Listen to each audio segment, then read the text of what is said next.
Buddy, the channel isn't doing well. I can barely make ends meet. I can no longer afford to drag you with me. Oh.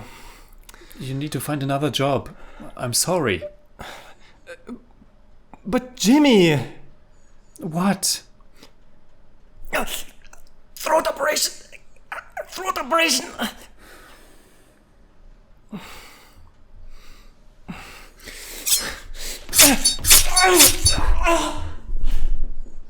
Well, that's one way to solve a problem. Servus, Freunde. My name is Jimmy Cage.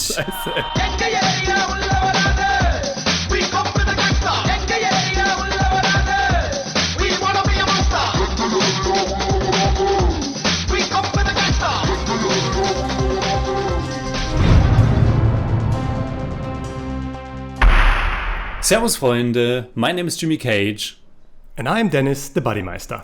We have reviewed almost 400 Indian movies on the channel, and today we talk about one that has been on our watch list for ages. Pudhupettai is a 2006 Tamil language crime action drama that was co-written and directed by Selvaraghavan. It stars Dhanush, Sonia Agarwal, Sneha, Alagam Perumal, and a whole bunch of other grim-looking people.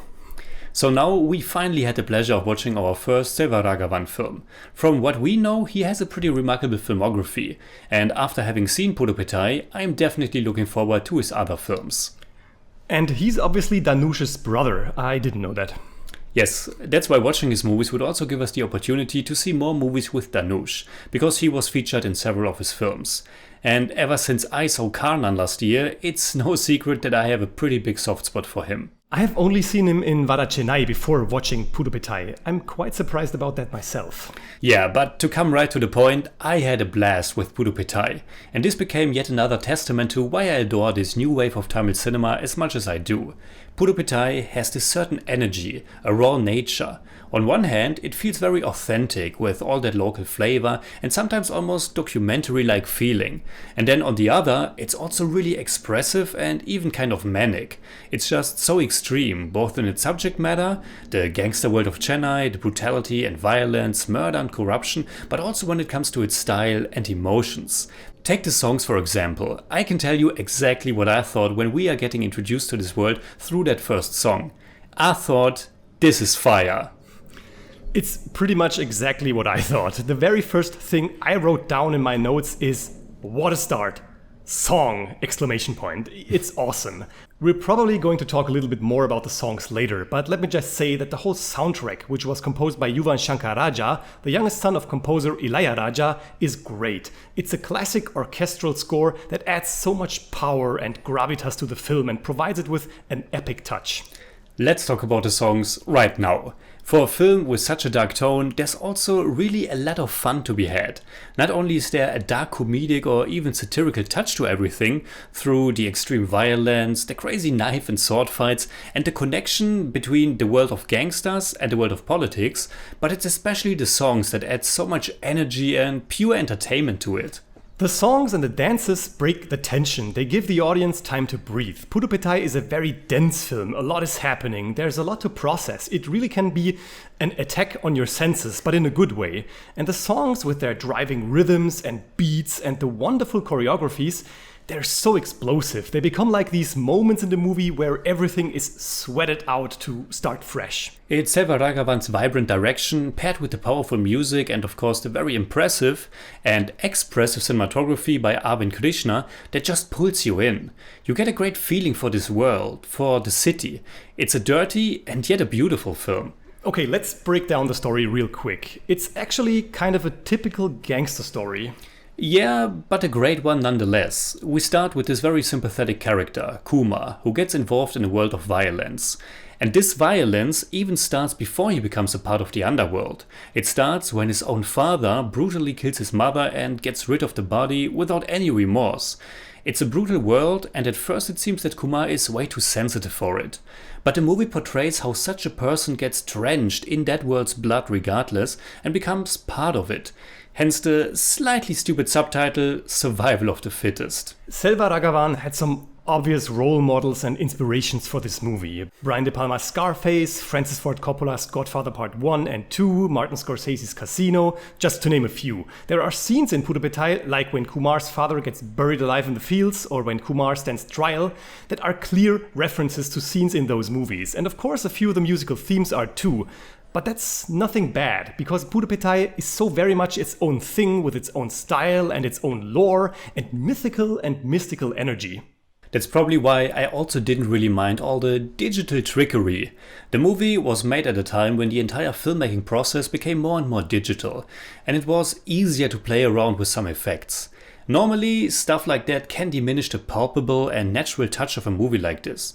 And we just voiced our disappointment about the use of split screen in Paruthiveeran, another Tamil movie that came out 1 year after this one. Pudhupettai also has its fair share of split screens, but they were used in a much better way here. They played into this manic feel of the movie, and sometimes they were also quite funny. Take for example that scene where Kumar has to learn how to peek around a corner. I loved how his mentor was able to catch all of these things in just a second, and how the film visualized it through the split screen. It was really fun.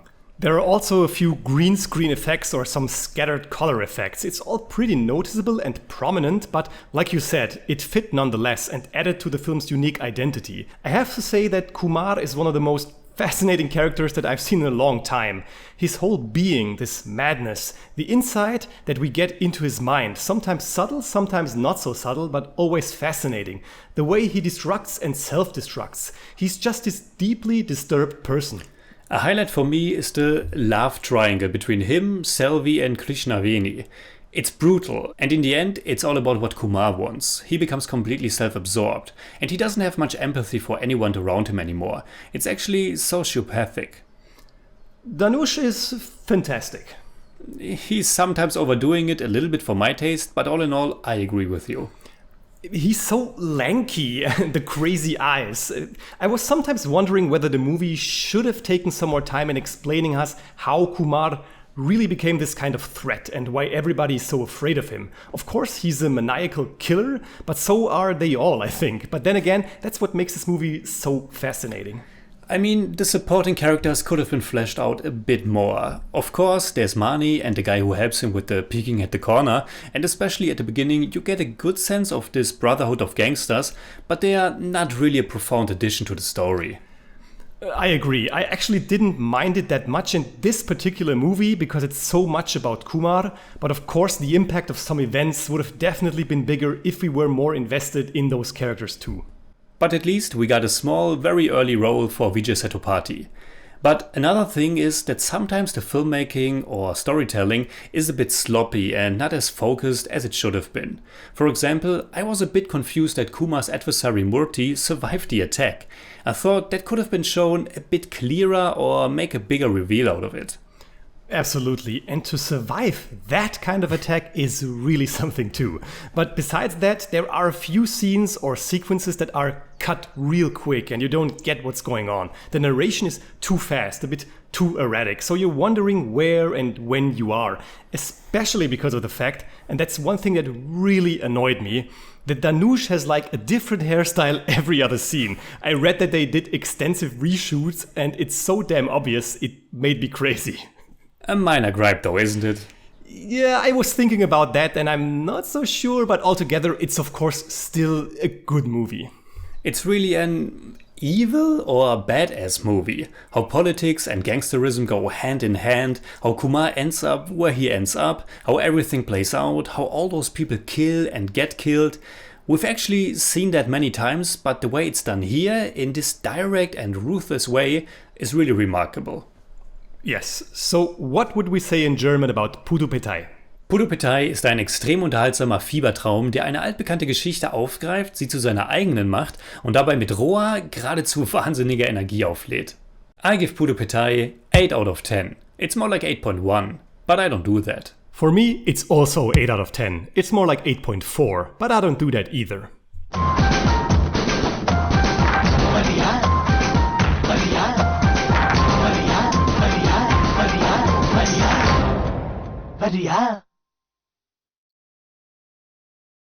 Did you know that Dhanush is the son-in-law of superstar Rajnikant? Lazy, buddy. Just lazy. So, what are your thoughts about Pudhupettai? Leave a comment. You can hit me up on Twitter, Instagram, Letterboxd, and also on Patreon, simply at the Jimmy Cage. And you can hit me up on Twitter at the Buddymeister. And as always, if you enjoyed this episode, please give us a thumbs up, share, subscribe, whatever you like. And make sure you hit that bell for all we have to tell.